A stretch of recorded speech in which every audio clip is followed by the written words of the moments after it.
오늘 하나님 말씀은 로마서 1장 8절에서 17절까지 말씀 한 절씩 교독하겠습니다. 로마서 1장 8절에서 17절까지 한 절씩 교독합니다.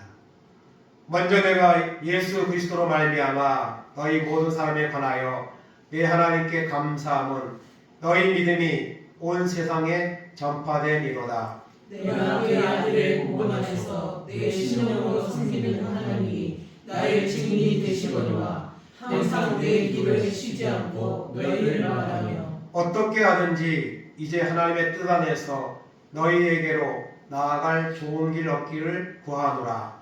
내가 너희 보기를 간절히 원하는 것은 어떤 신령한 은사를 너희에게 나누어 주어 너희를 경고하게 하려 하니 이는 곧 내가 너희 가운데서 너희와 나의 믿음으로 말미암아 피차 아니함을 얻으려 함이라. 형제들아, 내가 여러 번 너희에게 하고자 한 것을 너희가 모르기를 원하지 아니하노니 이는 너희 중에서도 다른 이방인 중에서와 같이 열매를 맺게 하려 하는데 지금까지 길이 막혔도다. 헬라인이나 야만인이나 지혜 있는 자나 어리석은 자에게 다 내가 빚진 자라. 그러므로 나는 할 수 있는 대로 로마에 있는 너희에게도 복음 전하기를 원하노라. 내가 복음을 부끄러워하지 아니하노니 이 복음은 모든 믿는 자에게 구원을 주시는 하나님의 능력이 됨이라. 먼저는 유대인에게요 그리고 헬라인에게로다.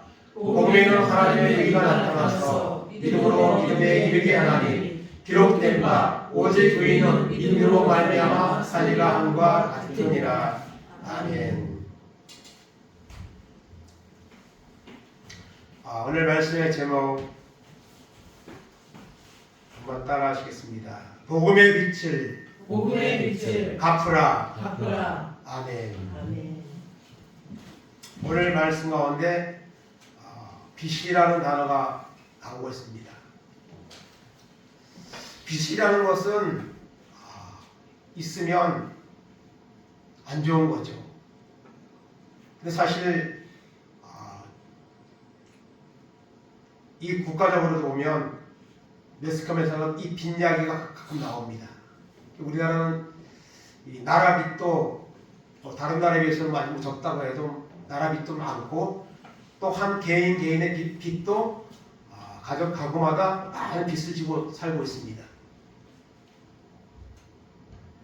빛을 지고 산다는 것은 결코 좋은 일은 아니죠. 물론 빛을 안 지고 살고 싶지만은 어쩔 수 없이 빛을 지고 사는 경우가 대부분이겠지만 빛이 있다는 것은 우리의 삶에 많은 부담을 주죠.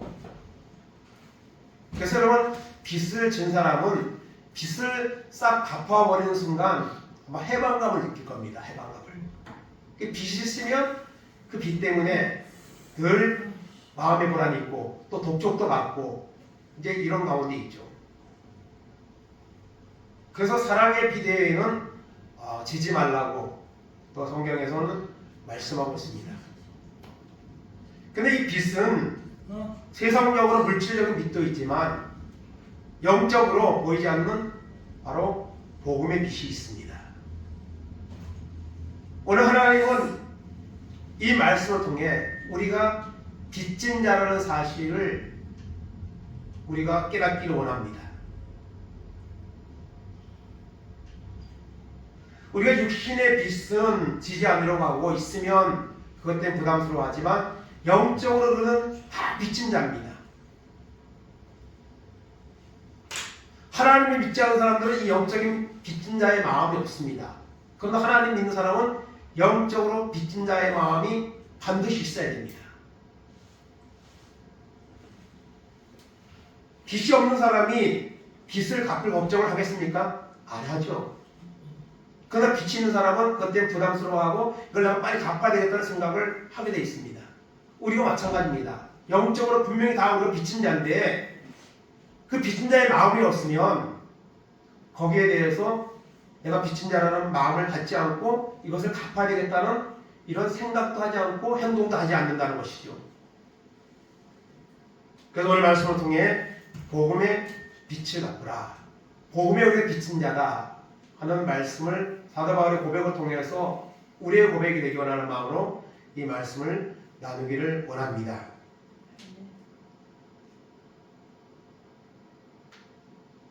총신신대원 다닐 때 박용규 교수님이라는 분이 한국 교회사를 강의를 했습니다.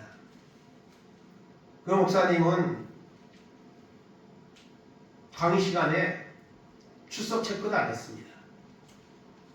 그런데도 강의실에 빈자리가 없을 정도로 그렇게 매 강의 시간마다 차고 넘쳤습니다. 어떤 교수님은 출석 체크를 3번을 해요. 강의 시간에.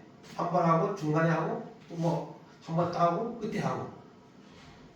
학생들이 100% 거기도 다 강의에 참여합니다. 몇 번만 하면은 F합점 줘버리니까 빠지면.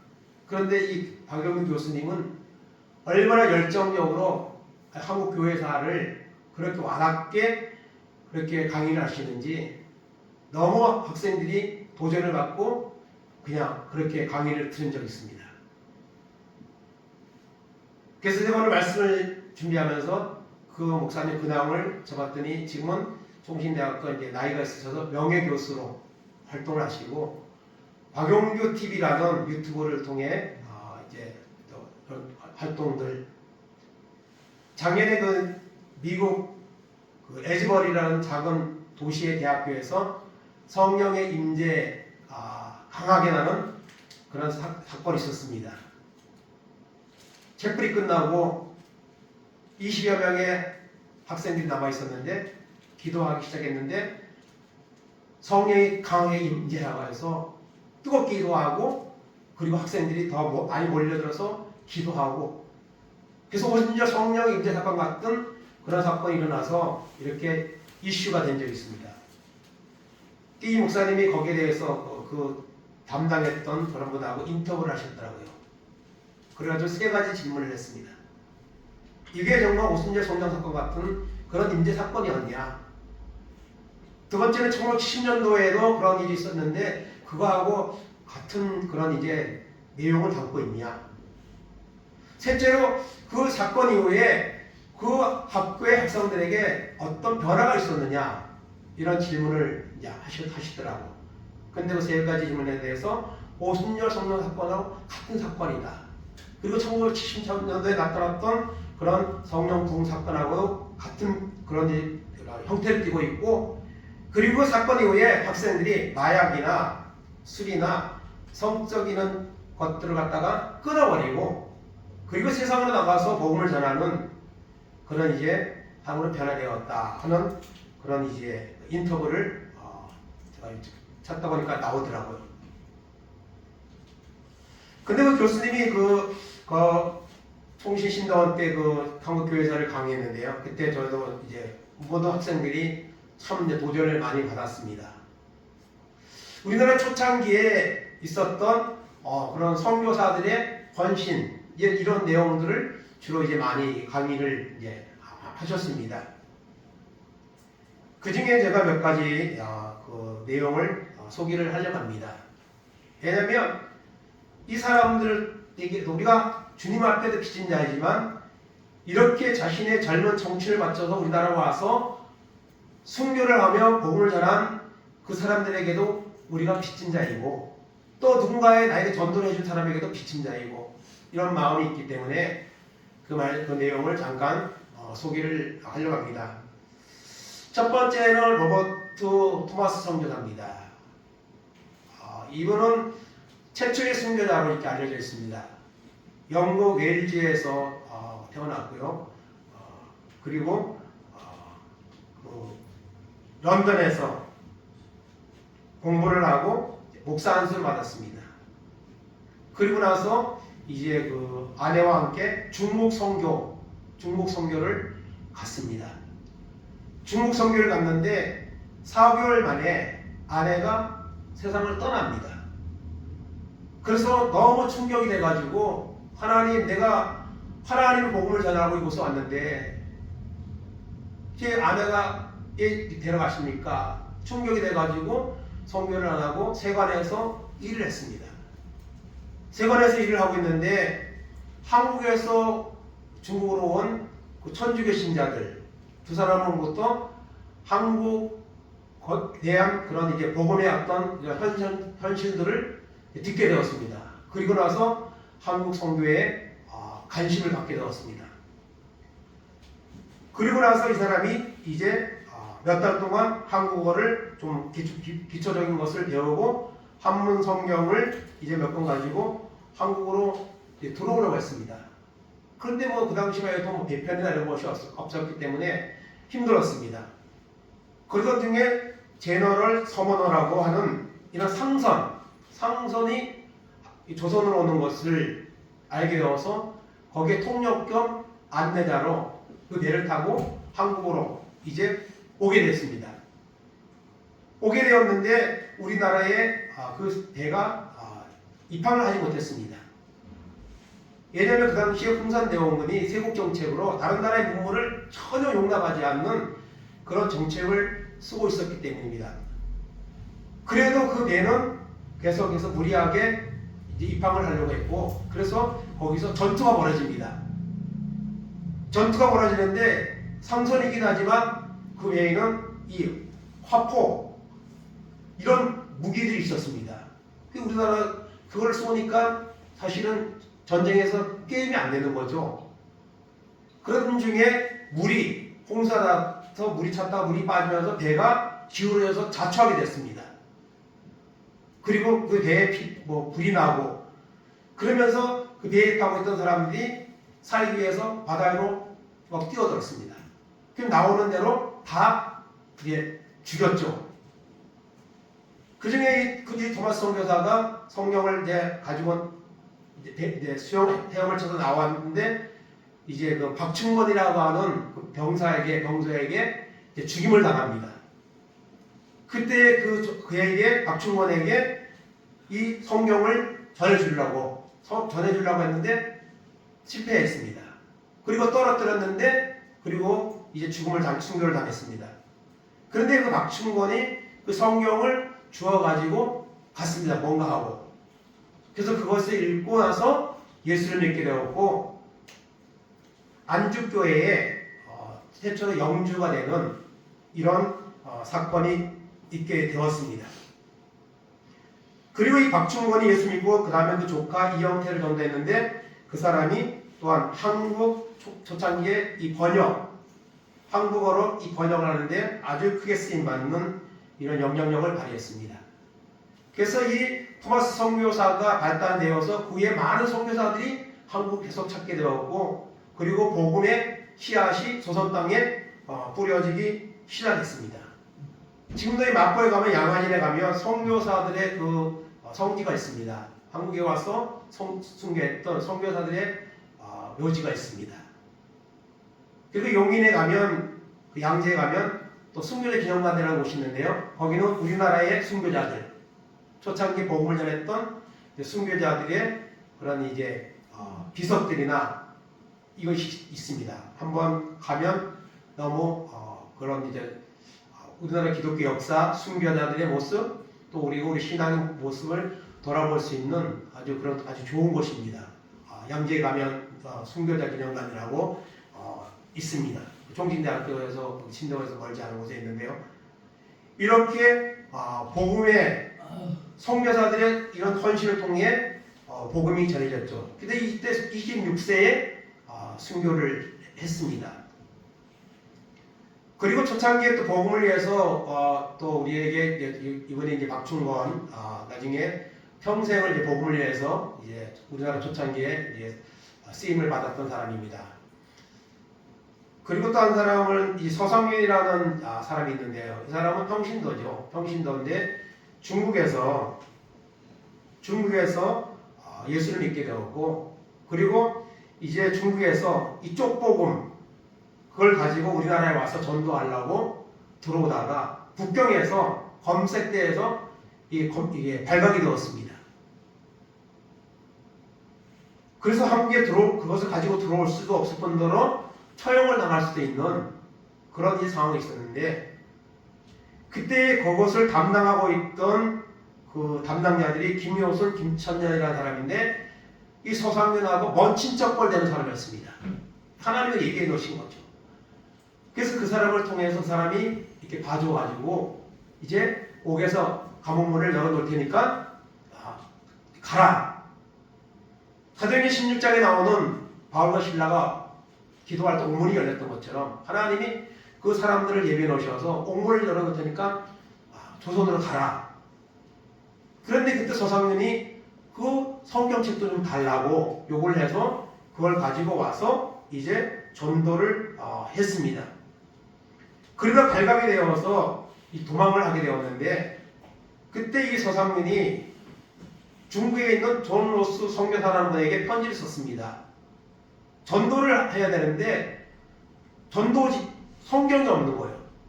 전도지 말할 것도 없고 성경 족보금이 그래서 보내달라고 했습니다. 그랬더니 6,000권을 보냈습니다. 한국으로. 그런데 보낸 사람 이름도 없고 받는 사람 이름도 없습니다. 그래서 그것을 갖다가 당시 담당했던 사람이 수색을 담당했던 사람인 원렌 도르프라는 사람인데 이 사람이 그걸 발견한 거예요. 그래가지고 이것을 절대로 받아들이면 안 되거든요. 그런데 그 아내가 하나님을 신실하게 믿는 사람이었습니다. 아내한테 의논을 한 거예요. 의논을 했더니 아내가 그것을 나라에다가 말하지 말라고. 그래서 로스 선교사에게 편지를 썼더니 서상윤이라는 사람에게 이를 전해달라고 그렇게 편지가 왔습니다. 그래서 6,000권을 서상윤에게 전달해서 그걸 가지고 서상윤이 이제 복음을 전하기 시작했습니다. 그래서 최초로 이제 교회가 탄생하게 됐는데요. 소력교회라고 통신대원에 가면 그 복원을 해놨습니다. 거기 복원을 해놨는데 소력교회가 1885년도에 우리나라 최초의 교회로 세워지게 되었고 그때 60여 명의 성도들이 이제 예배를 처음으로 시작하게 되었습니다. 그리고 2년 후에 언더우드 선교사가 와서 세문안교회 종로에 가면은 거기 이제 세문안교회 지금도 있죠. 세문안교회를 이제 세우게 되었습니다. 그때 세문안교회 설립 예배를 줄 때 14명의 성도가 참석했는데 그때 서상윤하고 서상윤의 형인 서경조 그분들이 전도한 사람들 포함해서 14명이 예배를 드리게 되었습니다. 그때 그 서경조는 나중에 우리나라 최초로 목사 안수를 받은 7명의 한 명이 되었고요.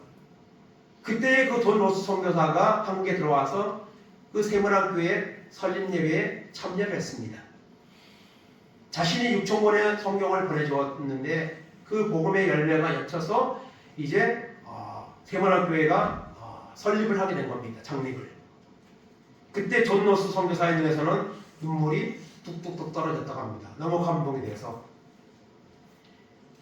이렇게 해서 복음이 우리나라에 들어오는데 수많은 선교사들 또 서상윤 이거 한국 사람인데 이 사람을 통해서 또 복음이 전해지고 이렇게 해서 한국교회가 이제 시작이 이제 점점 되어간 겁니다. 그 중에 또 한 명 역할을 했던 사람이 이수정입니다. 이 사람은 명성황후, 민비 명성황후가 죽음의 어떤 그런 위기에 있을 때 탈출을 시켜서 충주까지 피난을 시켜서 민비를 구하는 그런 일을 했습니다. 그 업적 때문에 소원이 뭐냐고 물었을 때 일본으로 가서 내가 일본 농업을 배우고 싶다는 소원을 말했습니다. 그래서 그거를 허락을 해줘서 고종이 이제 일본에 갔습니다. 일본에 가서 이제 생활을 하게 됐는데요. 그때 그 머물고 있던 집이 쓰다라고 하는 그 일본에서 농업이나 이런 것들에 이제 저명한 사람인데 그 집에서 머물게 되었는데 그 사람 그 집에 예수님의 산상수훈이 걸려있는 액자를 보면서 마음에 큰 감동이 일어났습니다. 그래서 이제 예수를 믿게 되었고 그 이후에 우리나라 그 마가복음 최초로 우리나라 마가복음을 한글로 번역하고 주기도문도 이제 나중에 알려진 사실이지만은 이 주기도문도 최초로 아주 번역을 했는데 존 로스 그 선교사가 번역한 것보다 더 자세하게 최초로 주기도문을 번역하고 그래서 복음을 위해서 이렇게 쓰임을 받았습니다. 이런 많은 사람들의 헌신을 통해서 한국교회에 복음이 전파되기 시작했고 그 위에 한국에는 많은 부흥의 역사가 일어나가지고 뭐 5만 교회, 6만 교회, 뭐 1000만 명, 뭐 1200만 명까지 나오는 그런 통계가 나오는 부흥의 시대를 맞이했습니다. 그런데 이런 부흥의 역사가 지금 현실을 보면 너무너무 마음이 아픈 이런 상태에 지금 있죠. 한국교회가요. 그것이 이 정도로 그냥 머무는 것이 아니고 많은 사람들이 앞으로 30년 이후에 50년 후에 100년 후에 한국 기독교의 모습은 어떤 모습으로 되어 있을 것인가 여기에 대해서 대부분 다 아무런 전망을 합니다. 기독교회와 같은 그런 수준으로 될 것이다 이렇게 예견을 하고 있죠. 좋은 예견이 아니지만 현실을 보고 앞으로의 날을 내다보면 그런 이제 예상들이 나오는 거죠. 그래서 한국교회는 지금 사실은 위기를 받고 있죠. 그리고 제 종들과 성도들도 영적으로 침체되고 영적 위기를 만나고 있습니다. 뭐 코로나는 물론이고 코로나 말고도 이 마지막 세속화되어가는 세상 속에서 한국교회는 점점 영향력이 줄어들고 오히려 비판을 받는 이런 시대에 우리가 살고 있는 것을 부인할 수가 없습니다.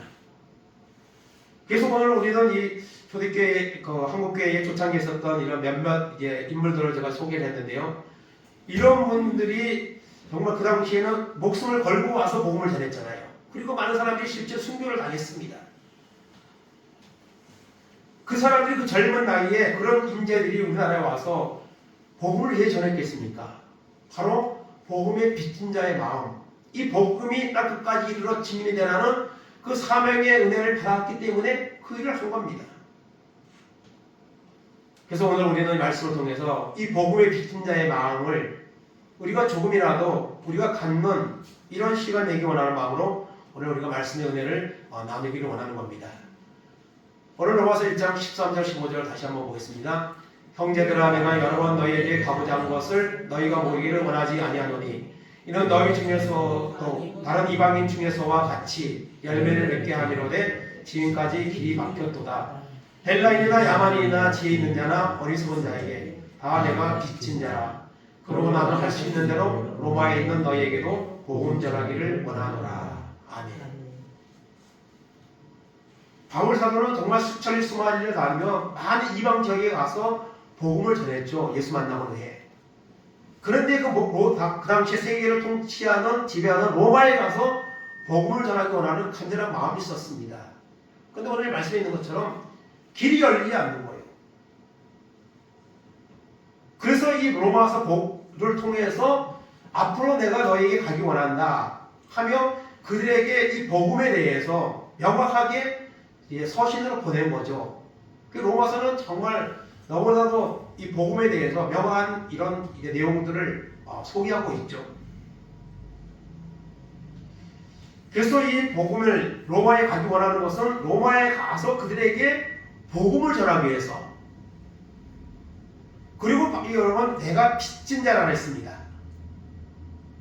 헬라인이나 야만이나 지혜 있는 자나 어리석은 자나 모두 누구에게나 나는 복음의 빛을 진 자라. 이 말씀은 내가 주님의 은혜를 부활의 주님을 만나고 부활의 주님의 은혜를 받았기 때문에. 그리고 여러분 바울이 예수 믿기 전에는 얼마나 예수 믿는 사람들 핍박하고 죽이는데 앞장섰던 사람입니까? 그런 사람을 주님이 만나시고 변화시켰기 때문에 바울 사도는 그 빚진 자의 마음이 너무나도 강하게 있는 거예요. 그래서 평생을 하나님 앞에 가는 날까지 복음을 전했고 그리고 로마에 가서도 복음을 전하기를 원한다는 이런 고백을 하는 것을 우리가 볼 수가 있습니다. 그래서 이 복음은 오늘도 여러분 증거되어야 되는 것이죠. 그래서 예수를 증거하면 그 예수를 믿게 되면 누구든지 구원을 받게 되는 줄로 믿습니다. 로마서 10장 9절 10절 보겠습니다. 내가 만일 내 입으로 예수를 주로 시인하며 또 하나님께서 그를 죽은 자 가운데서 살리신 것을 내 마음에 믿으면 구원을 받으리라. 사람이 마음으로 믿어 의에 이르고 입으로 시인하여 구원의 이름이라. 아멘. 예수를 주로 시인하면 구원을 받습니다. 복음은 정말 단순한 겁니다. 오늘 많은 이단들이 득세를 하고 또 한국교회가 이렇게 침체되다 보니까 어떤 뭐 신사운동이나 뭐 어떤 다양한 그런 주장들을 하는 이런 사람들이 많이 나타납니다. 그래서 사람들은 거기에 현혹이 되고 그것이 더 마감이 가고 그런 경우가 있는데요. 조심해야 됩니다. 잘 분별해야 됩니다. 그냥 말씀 속에 해답이 다 있습니다. 십자가의 복음을 믿으면 구원이 임하는 겁니다. 예수를 주로 신하면. 뭐 복잡하게 그런 것들을 쫓아다니면 위험에 빠질 수가 있습니다. 예수를 주로 신하면 구원을 받습니다. 그런데 이 예수는 어떻게 믿는 겁니까? 전해야 믿는 거예요. 전해야. 들어야 믿는 거예요. 로마서 10장 13절 15절입니다. 누구든지 주의 이름을 부르는 자는 구원을 받으리라. 그런즉 그들이 믿지 아니한 이를 어찌 부르리요? 듣지도 못한 이를 어찌 믿으리요? 전파하는 자가 없이 어찌 들으리요? 보내심을 받지 아니하였으면 어찌 전파하리요? 기록된 바 아름답도다 좋은 소식을 전하는 자들의 발이요 함과 같으니라. 아멘. 누구든지 주의 이름을 부르면 구원을 받습니다. 그런데 그 주의 이름을 누가 전해주지 않으면, 알지 못하면 믿을 수가 없는 거죠. 믿지 않은 이를 어찌 부르리요? 듣지 못한 이를 어찌 믿으리요? 전파하는 자가 없이 어찌 들으리요? 그래서 하나님은 오늘도 하나님을 믿는 사람들을 통해 이 십자가의 복음이 증거되기를 원합니다. 그런데 오늘은 우리가 믿음이 없어서 다양한 핑계를 대며 해도 소용없어. 사람들이 반응하지 않아. 그렇게 핑계하며 우리는 복음을 전하지 않고 있다는 사실입니다. 정말 오늘날 같이 이렇게 위기의 때에 많은 사람들이 하나님을 떠나고 안 믿는 이때만큼 복음이 전하는 이런 여러분 역할의 중요성이 어느 시대보다 강하게 있는 거죠. 그런데 우리는 무기력하기 때문에 그런 것에 대한 마음이 전혀 없는 겁니다. 그렇다면 왜 우리가 예수를 전해야 되는데, 정말 생명의 이 복음을 전해야 되는데 왜 이거를 우리가 못하고 있는가? 왜 안 하고 있는가? 첫째로 빚졌다고 생각하지 않기 때문입니다. 14절 보겠습니다. 그런즉 그들이 믿지 않는 이를 어찌 부르려? 듣지도 못한 이를 어찌 믿으려? 전파하는 자가 어찌 들으리요? 아멘. 빚진 자의 마음이 없습니다. 여러분, 우리가 빚을 지면은요, 그 빚에 대해서 그 생각이 떠나지 않습니다. 이걸 내가 갚아야 되는데 이런 부담을 갖게 되고요. 또 빚을 준 사람은 그것을 달라고 계속 요구를 하게 되는 거죠. 정말 우리가 주님의 사랑에 주님을 만나고 믿고 은혜를 받았다면 이것을 다른 사람에게 전해야 될 사명이 있는 겁니다. 그게 빚진 자입니다. 빚진 자의 마음이 없다는 것은 하나님의 은혜가 우리 가운데에 강하게 역사하지 않고 있다는 그런 증거입니다. 왜 복음을 전하지 않습니까? 빚진 자의 마음이 없기 때문입니다. 두 번째, 복음을 부끄러워하기 때문입니다. 오늘 본문 1장 16절입니다. 내가 복음을 부끄러워하지 아니하노니 이 복음은 모든 믿는 자에게 구원을 주시는 하나님의 능력이 됨이라. 먼저는 유대인에게요, 그리고 헬라인에게로다. 아멘. 복음은 부끄러운 것이 아닙니다. 과거에 우리나라 초창기에 교회가 들어오고 또 신앙생활 할 때는 사람들이 교회 다니는 거 부끄러워가지고 성경책 심지어 싸가지고 이렇게 다니고 무스갯소리 그런 시절도 있었습니다. 여러분, 복음은 절대로 부끄러운 것이 아니죠. 믿는 자의 구원을 주시는 하나님의 능력이 바로 복음입니다. 근데 이 복음이 오늘 능력을 잃어버렸습니다. 이 복음이 별거 아닌 것처럼 여겨지는 시대에 살고 있고요. 우리 속에도 그런 생각들이 자꾸 있게 생겨난다는 것이죠. 마가복음 8장 38절입니다. 누구든지 이 음란하고 죄 많은 세대에서 나와 내 말을 부끄러워하면 인자도 아버지의 영광으로 거룩한 천사들과 함께 올 때에 그 사람을 부끄러워하리라. 아멘. 우리가 예수 믿는 거 부끄러워하면 주님 앞에 서는 날 부끄러움을 당한다 했습니다.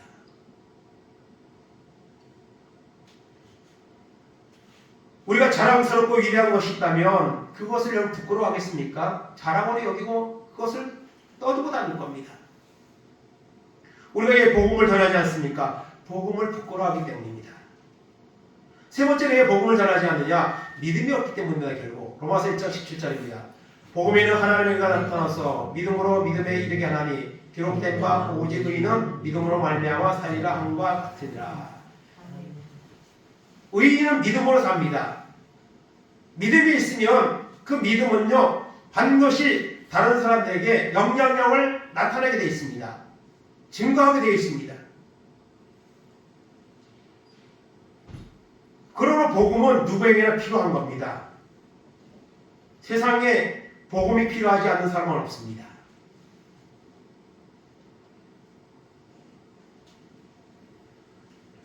전에 김포구 삼도에라는 작은 시골 동네에서 교회를 개척해서 사역을 할 때 부흥회를 했는데 서재생 목사님 분이 와서 저희 이제 부흥사로 초청을 해서 집회를 한 적이 있습니다.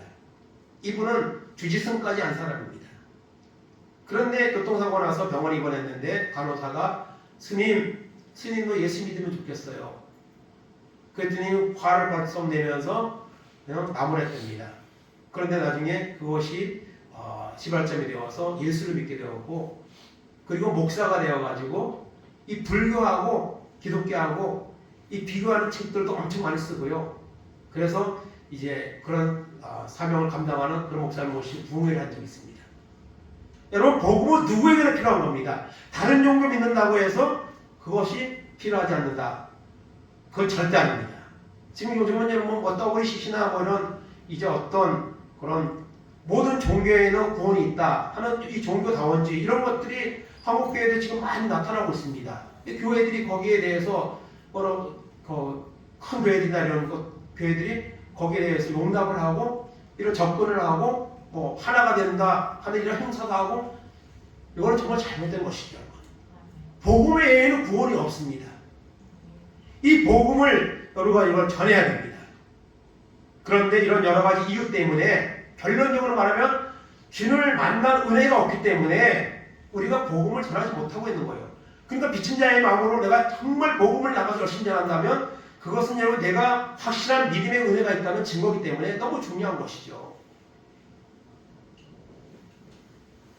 열왕기하 7장 9절 봅니다. 나병한 자들이 그 친구들에게 서로 말하되 우리가 이렇게 해서는 아니 되겠도다. 오늘은 아름다운 소식이 있는 날이거늘 우리가 침묵하고 있도다. 만일 밝은 아침까지 기다리면 벌이 우리에게 미칠지니 이제 떠나 왕궁에 가서 알리자 하고. 아멘.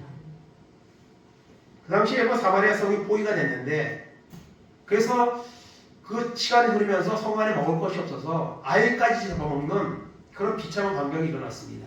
그때 성문 밖에 있던 이 나병 환자들이 성 안에서 가족들이 음식을 줘야지 먹는데 그 음식이 나올 리가 없죠.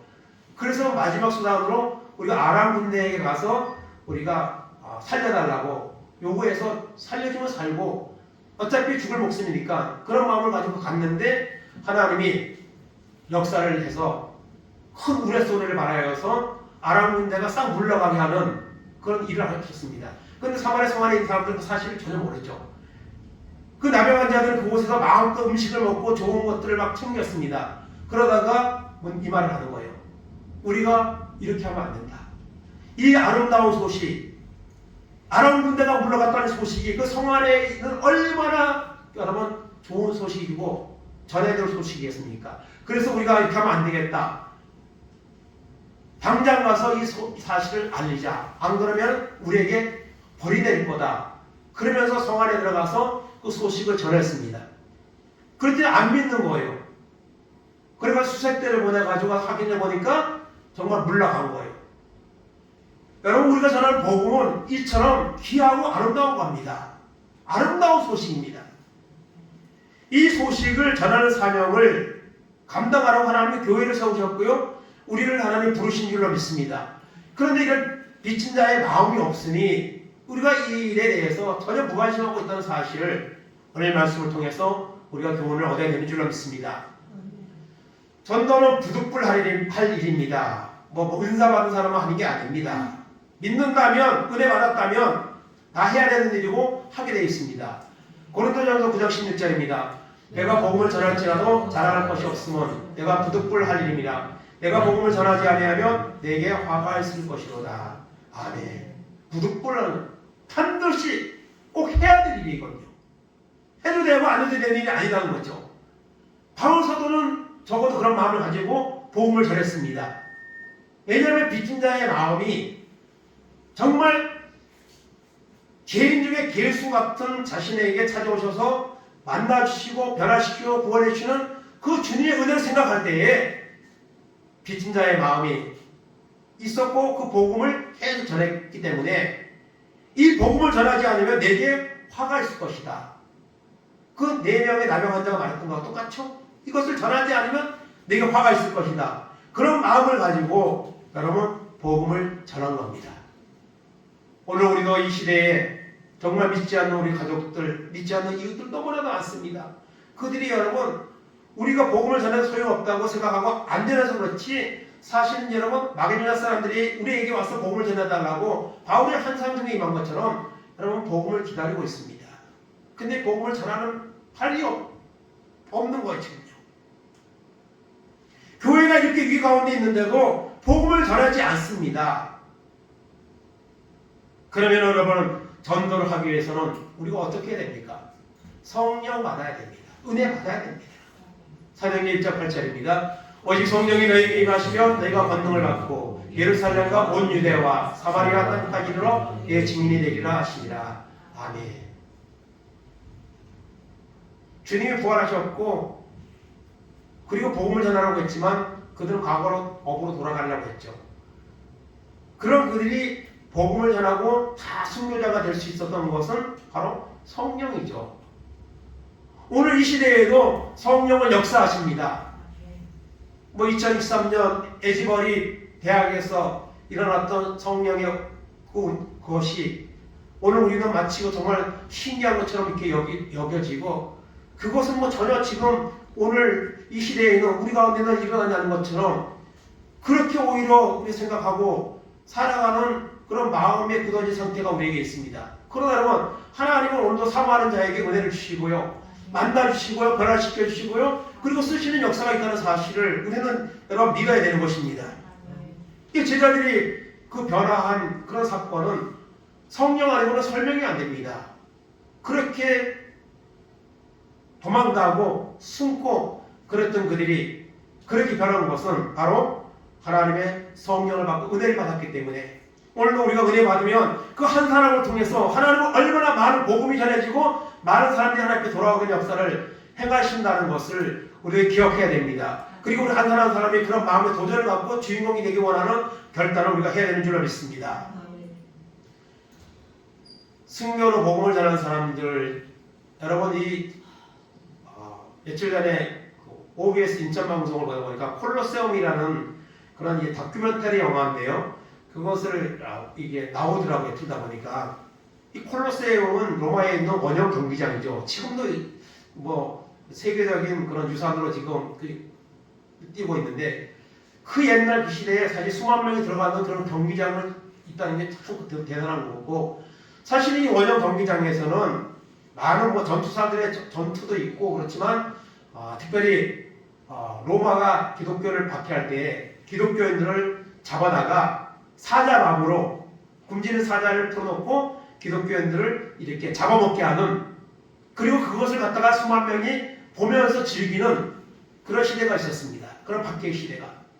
그거에 콜로세움이 그 내용이 이제 그 경기장에서 과거에 있었던 박해 사건을 이제 재현해가지고 이제 영상으로 만들어서 보여주는 거죠. 근데 사자들이 달려들면 사실은 이제 저항을 하거나 사자를 이길 수 없지만은 사람이 생명을 위협받는 가운데서는 저항을 하고 이래야 되는데 그냥 찬송을 하면서 기뻐하면서 순교를 당하는 그 모습을 보면서 그곳에 있던 그 일을 했던 황제나 그 많은 그 관중들이 도전을 받는 거죠. 도대체 하나님을 믿는 것이 뭐기에 저런 상황 가운데서 찬송을 하면서 기뻐하면서 죽음을 맞이할 수 있는가? 그러면서 여러분 기독교인들이 점점 많아지게 되었고요. 그리고 이제 313년에 가서 콘스탄틴 그 황제가 기독교에 대해서 이제 개방적인 문을 열고 380년에 가서는 기독교를 이제 국교로 바꾸는 이런 이제 열매가 나타났습니다. 그래서 이 사람들은 비록 순교를 당했지만 그 순교의 제거를 통해서 사람들을 감동시켰고 그리고 복음의 문을 여는 이런 도구로 또한 쓰임받는 이런 사람들도 있었던 것을 보게 됩니다. 그리고 마지막으로 여러분 이 최봉성 목사님이라는 분이 있습니다. 옛날 초창기에 이분도 목사님이지만 이 목사님은 우리가 잘 알고 있는 예수천당 부신지옥이라는 그 말을 만들어내신 분이죠. 이분은 그냥 전도밖에 모르는 사람입니다. 그래서 얼마나 복음을 많이 전하는지 몰라요. 그래서 이분의 그 전도에 대한 일화가 너무나도 많습니다. 이분은 하루도 전도를 안 하면 안 하는 날이 없습니다. 근데 어느 날은 비가 막 쏟아지는 날인데 전도를 못 한 거예요. 그래가지고 생각이 나서 전도를 하러 빗속에 뛰어나갔습니다. 뛰어나가니까 사람들이 같은 날 하는 사람이 없는데 어떤 사람이 지나가요. 그래서 그 사람에게 전도를 하려고 가니까 이 사람이 낯선 사람이 쫓아오니까 도망을 가는 거예요. 아무 잘못한 것도 없는데 도망을 가다가 하천에 빠졌습니다. 그랬더니 이 최봉석 목사님, 나중에는 권능 목사님이라고 이렇게 이제 별명이 이제 붙여져서 그렇게 그러는데요. 그 하천에 뛰어들었습니다.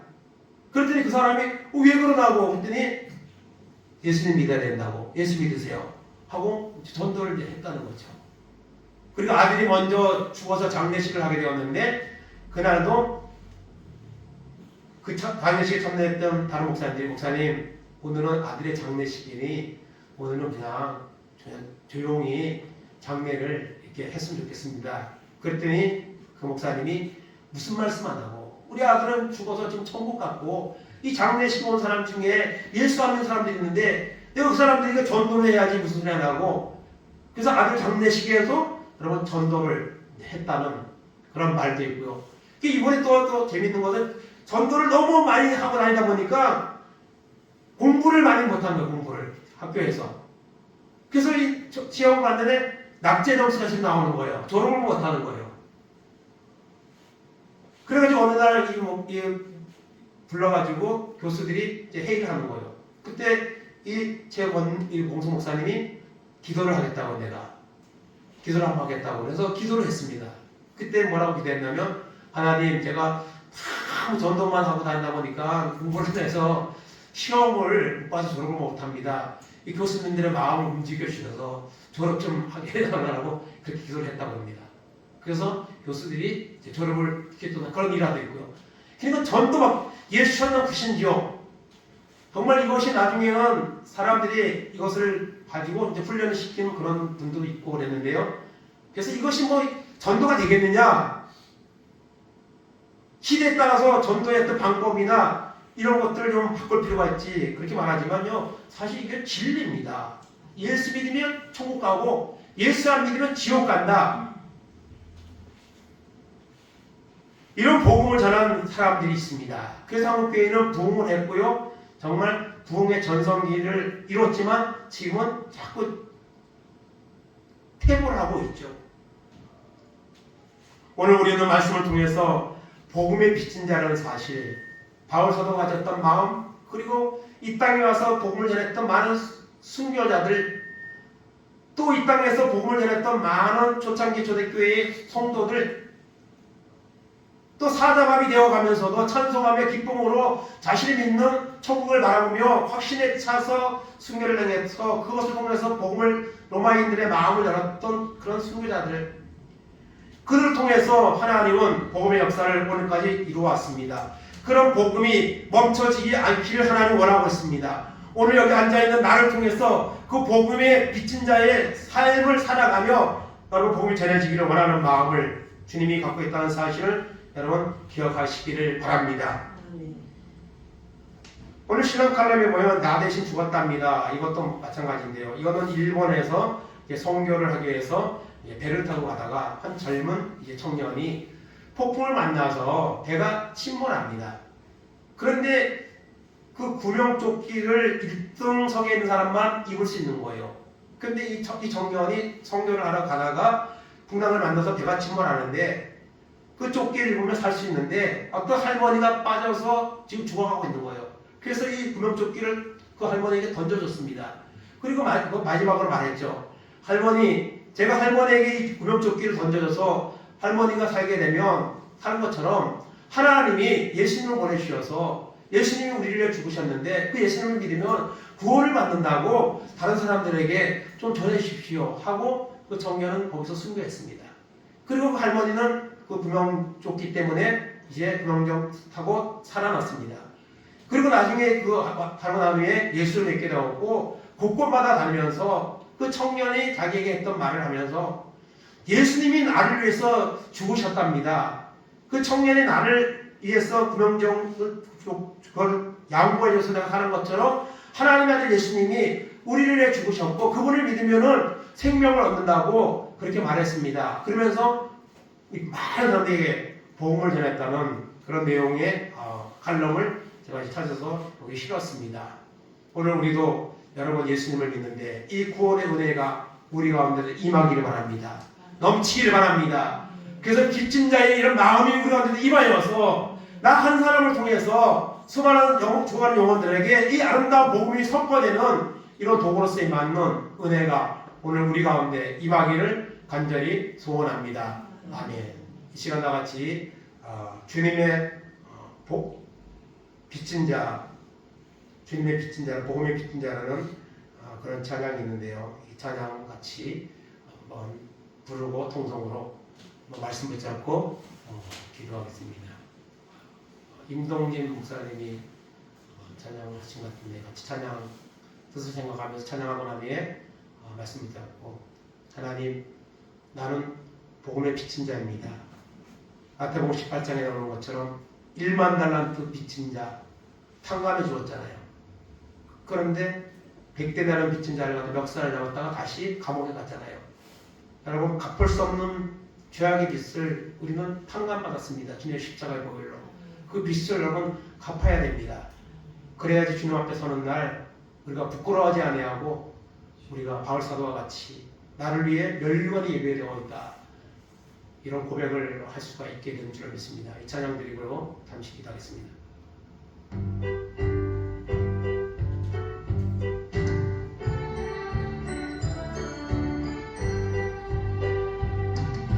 죄악에 썩은 내 육신을 주님이 쓰시려 했네.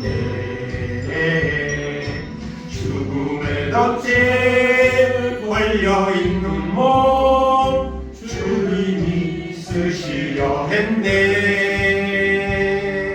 속죄하는 손 제유하시고 속죄하는 말 제유하셨네. 새 생명 얻은 이 몸 다 바쳐 주님께 영광 돌리리. 먹물로 칠한 내 육신을 주님이 희게 하셨네. 십자가 보혈 증거하라고 주님이 살리셨네.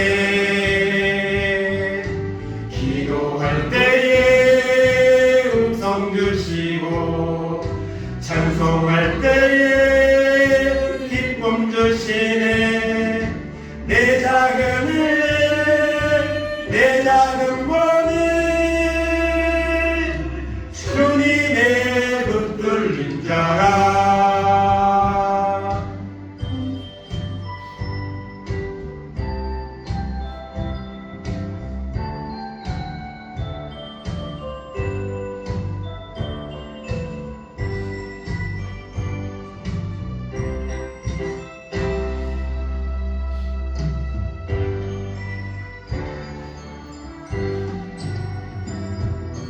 평생 갚아도 빛인 자 되려 주님의 빛인 자 되려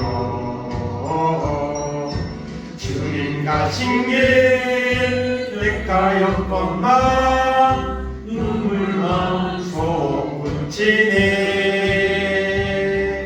생명 주시니 주님이시라 능력 주시니 주님이시라 말씀 전하여 복음 전하여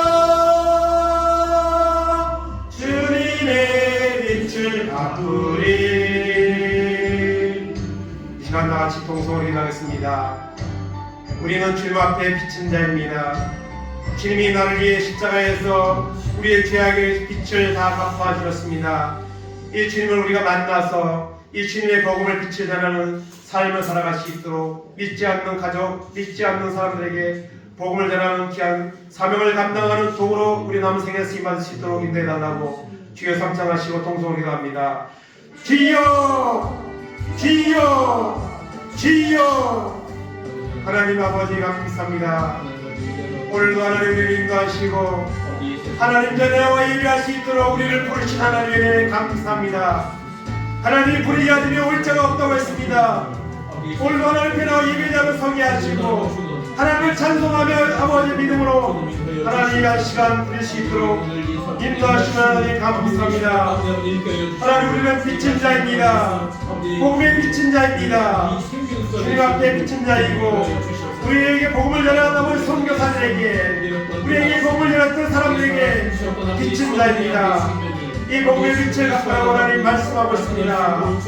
우리 연약한 욕심을 하나님 잡아주시고 새롭게 되어서 주님 앞에 이 복음의 빛을 담는 사람이 될 수 있도록 하늘의 은혜를 베풀어 주시기 원합니다.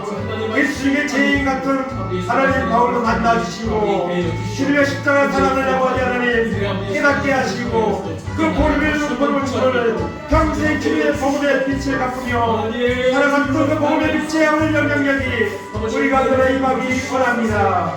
내가 비친 자라 내가 너에게 복음 전하기를 원한다고 하는 고백했던 이 복음이 그 소원이 이루어졌습니다.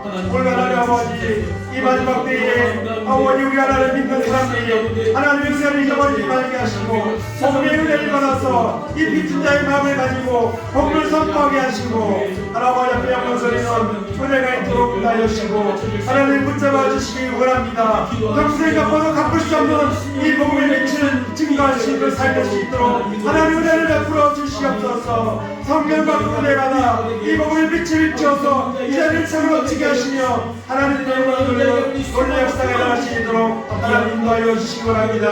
아버지 하나님 빛을 발하게 하시고 아버지 하나님 대박이 발하게 하시고 하나님 아름다운 복음의 영향력을 아버지 하나님 교회가 되게 하시고 우리 모두가 될 수 있도록 하나님 촉을 베풀어주시고 인도하여 주옵소서. 거룩하게 하시고 새롭게 하시고 하나님 은혜의 아버지의 복음에 놀란 영향력을 나타내는 은혜가 있도록 하나님 인도하시고 아버지 하나님께 하셔서 오직 주께만 노리는 귀한 은혜가 있도록 인도하여 주시옵소서. 감사합니다. 하나님 앞에 온전히 영광 돌리는 귀한 은혜가 있도록 하나님 은혜를 베풀어주시고 인도하여 주옵소서.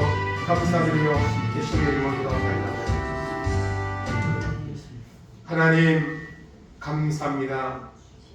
이 마지막 때에 이 패역한 세대 속에 우리를 택하시고 부르셔서 하나님 자녀 삼아주시고 십자가의 보혈로 우리의 죄악을 씻어주시고 이제는 의롭게 되어 하나님의 천국을 바라보며 믿음으로 살게 하시려고 우리를 부르신 하나님의 은혜에 감사드립니다.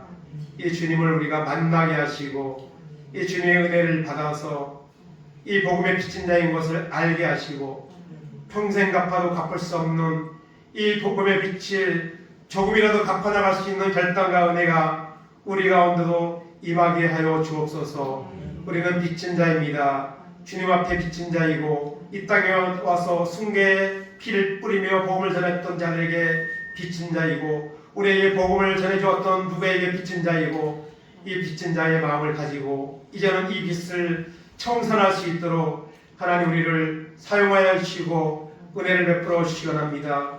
이 마지막 때에 주님 오실 날이 가까운 이 때에 하나님의 복음의 빛이 하나님 비추어줘야 되는데 아버지 복음의 영향력을 잊어버리고 이 복음의 빛을 비치지 못하고 아버지에 있는 한국교회 또 우리들의 모습을 보게 하시고 하나님 다시 하나님의 은혜를 구하고 받아서 이 복음의 빛을 만방에 선포하는 도구로 쓰임받고 살다가 하나님 앞에 설 때에 부끄러움 당하지 아니하고 주님을 기쁨으로 만날 수 있는 믿음의 승리자들 될 수 있도록 하나님 우리를 새롭게 하시고 성령의 은혜를 새롭게 하시고 아버지 변화시켜 주시고 사용하여 주시옵소서.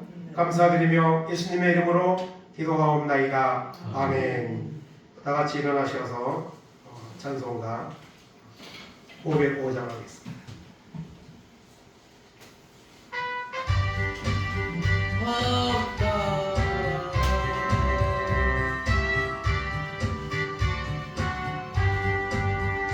온 세상 위하여 나 복음 전하리. 만 백성 모두 나와서 주 말씀 들으라. 세상에 빠져서 헤매는 자들아 주님의 음성 듣고 구원받으라. 전하고 기도해 매일 주님 되리라. 세상 모든 사람 다 듣고 그 사랑 알도록 온 세상 위하여 이 복음 전하리. 저 죄인 회개하고서 주 예수 믿으라. 이 세상 구하려 주 돌아가신 것 나 증거하지 않으면 그 사랑 모르리. 전하고 기도해 매일 증인 되리라. 세상 모든 사람 다 듣고 그 사랑 알도록 온 세상 위하여 구원의 희망을 주 예수 이름 힘입어 이 복음 전하자. 먼 곳에 나가서 전하지 못해도 나 어느 곳에 있든지 늘 기도 힘쓰리. 전하고 기도해 매일 증인 되리라. 세상 모든 사람 다 듣고 그 사랑 알도록.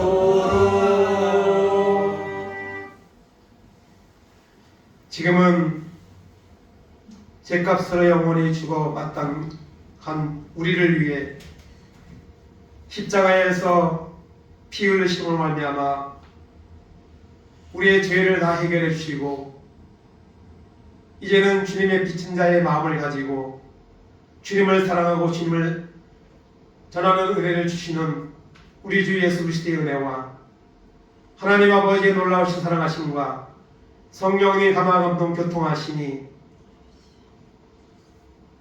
복음의 빛을 잃어버리고 복음이 증거되는 것이 멈춰지는 시대를 향하는 이 시대에 살고 있을지라도 하나님의 은혜를 구하고 성령의 은혜를 받아 충만을 받아 우리에게 빚진 자의 마음에 있는 이 빛을 조금이라도